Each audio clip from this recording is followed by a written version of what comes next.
Le principe de ce didacticiel est de montrer comment réaliser un photomontage avec Photoshop en partant d'un fichier de départ constitué de 3 images.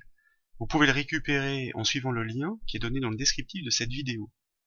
Nous souhaiterions donner l'illusion que ces 3 images font partie d'une même photo, c'est-à-dire que le chien et le chat soient incrustés derrière la fenêtre et soient visibles à travers les morceaux de la vitre.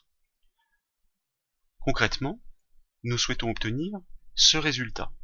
D'une part, vous remarquez que les images du chien et du chat sont visibles par transparence à travers les morceaux de la vitre, et d'autre part que certains éléments du corps sont masqués par les montants de la fenêtre.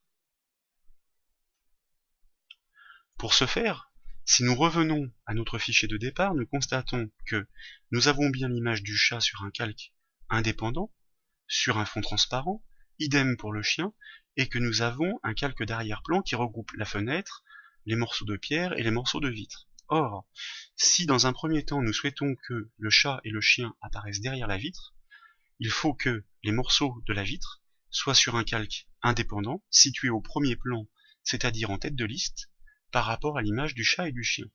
Le premier travail que nous avons à faire est donc de sélectionner tous les morceaux de vitre. Pour ce faire, nous épurons l'espace de travail en masquant l'image du chat et du chien, puis nous zoomons sur les parties que nous souhaitons sélectionner. Comme elles sont assez complexes, nous choisissons d'utiliser le lasso magnétique. Le lasso magnétique est un outil Photoshop qui interprète lui-même les contours des sélections que nous souhaitons faire. Dans sa barre d'options, nous définissons une fréquence assez élevée, de manière à ce que Photoshop ajoute naturellement un grand nombre de points pour que la sélection soit la plus précise possible. Si vous estimez que Photoshop peut se tromper dans son interprétation, rien ne vous empêche d'ajouter vous-même des points pour le contraindre en cliquant avec la souris. Lorsque vous revenez au point de départ, vous bouclez la sélection, et comme vous le savez, pour ajouter des sélections à d'autres sélections, vous utilisez la touche Maj du clavier, et vous poursuivez les sélections à réaliser. Comme ici les sélections sont nombreuses et complexes, il nous faudrait du temps pour les réaliser. En vidéo, ce n'est pas très intéressant. Donc, nous avons préparé le travail et mémorisé cette sélection. Le principe, vous l'avez compris, est de pouvoir sélectionner avec le lasso magnétique tous les morceaux de toutes les vitres, puis de mémoriser cette sélection. Quand on mémorise une sélection, on obtient une couche. Vous voyez, le travail a été fait préalablement, que l'on récupère par CTRL-clic, et du coup, on récupère la sélection de l'ensemble des morceaux de la vitre. Nous devons les mettre sur un nouveau calque. Pour ce faire, nous allons couper la sélection et la coller, en sélectionnant préalablement le calque sur lequel ils sont disposés. CTRL-X pour couper.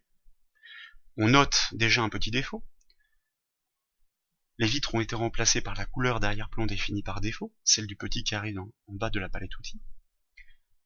CTRL-V pour coller, sauf que les morceaux de vitre ne sont pas collés à l'endroit d'origine. Nous annulons. Il existe une fonctionnalité dans Photoshop qui permet de coller en place. Menu édition, collage spécial, coller en place. A priori, rien n'a changé. Nous avons le résultat d'origine, sauf que, si vous consultez la palette des calques, vous remarquez que les morceaux de la vitre sont bien sur un calque indépendant désormais. Nous pouvons donc le glisser comme nous le souhaitions au premier plan, pour que son image apparaisse au premier plan par rapport au chien et au chat. Avant de poursuivre le travail sur la vitre, nous allons corriger le petit problème sur l'arrière-plan en masquant le calque des morceaux de vitre, en récupérant la sélection par CTRL-clic des morceaux de vitre, pour pouvoir remplacer le rouge par le noir. Nous cliquons sur le petit carré d'arrière-plan, nous prélevons avec la pipette le noir de l'intérieur de la fenêtre, et pour remplir une sélection de la couleur d'arrière-plan, au clavier, CTRL-SUPRE. CTRL-D pour désélectionner. Certes, il reste des petites imperfections de contours, mais qui seront masquées par les contours des vitres elles-mêmes. Nous pouvons, de même, afficher de nouveau l'image du chien et du chat, et pour qu'il soit visible à travers les morceaux de la vitre, après avoir sélectionné son calque, nous agissons sur son opacité, par exemple 65%. Petit à petit, le travail prend forme. Effectivement, le chien et le chat sont bien visibles derrière les morceaux de la vitre. Néanmoins, certaines parties de leur corps débordent à travers les montants de la fenêtre. Donc l'illusion n'est pas encore obtenue. Pour ce faire, nous allons utiliser une technique Photoshop qui s'appelle le coller dedans. Coller dans quoi? Coller dans l'intérieur de la fenêtre. L'intérieur de la fenêtre, cela veut dire que nous allons devoir sélectionner toutes les parties noires. Ici, nous allons le faire assez rapidement. Vous pourrez le faire de façon minutieuse. Le principe, avec cette fois le lasso polygonal, est de faire une sélection précise de l'intérieur des montants de la fenêtre. Donc, volontairement, là, je vais assez vite. Le principe est de comprendre la manipulation à réaliser. Première sélection, touche majuscule, comme toujours, pour ajouter une sélection à une sélection existante. Il est vrai qu'il y a certaines parties de noir qui sont omises dans ces sélections. Nous aurions tout le temps, si nous le souhaitions, de pouvoir combiner ces sélections avec des petits raccords que nous pourrions faire avec tous les outils de sélection proposés par Photoshop. Bon, petit à petit, comme vous le remarquez, nous arrivons bien à additionner ces sélections qui représentent l'intérieur de la fenêtre. Et puis, la dernière partie, toujours avec la touche maj, très important. Voilà, donc on essaie de coller au plus juste au montant de cette fenêtre. Même si, encore une fois, ces sélections sont loin d'être parfaites. C'est le principe qui prime ici. Bref, une fois que nous avons l'ensemble de la sélection, nous allons la mémoriser pour en faire une couche, comme nous le disions tout à l'heure. Sélection, mémoriser la sélection. On va l'appeler fond noir, on pourrait l'appeler intérieur fenêtre, bon, peu importe. Ok. Si je désélectionne et que j'active la palette des couches, je constate bien que j'ai une sélection mémorisée qui s'appelle fond noir. Le principe donc est de pouvoir récupérer l'image du chat et du chien et de coller dans cette sélection l'une et l'autre. Pour ce faire, nous allons dans un premier temps récupérer l'image du chat par contrôle-clic puisqu'il est sur fond transparent. Le couper.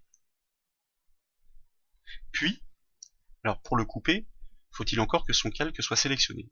Donc nous récupérons la sélection, CTRL X, puis dans la palette des couches, nous allons récupérer la sélection de l'incrustation que nous souhaitons faire. Et cette fois-ci, nous n'allons pas coller, car coller, nous collerions dessus, nous allons coller dedans. Édition, collage spécial, coller dedans. Coller dedans, en fait, c'est comme un masque de fusion, ça veut dire que tout ce qui déborde de la sélection est masqué par la sélection, comme vous le constatez ici. Donc vous remarquez que, en effet, le chat se voit bien par transparence à travers la fenêtre, et que toutes les parties du corps qui débordent au travers des montants est masquée.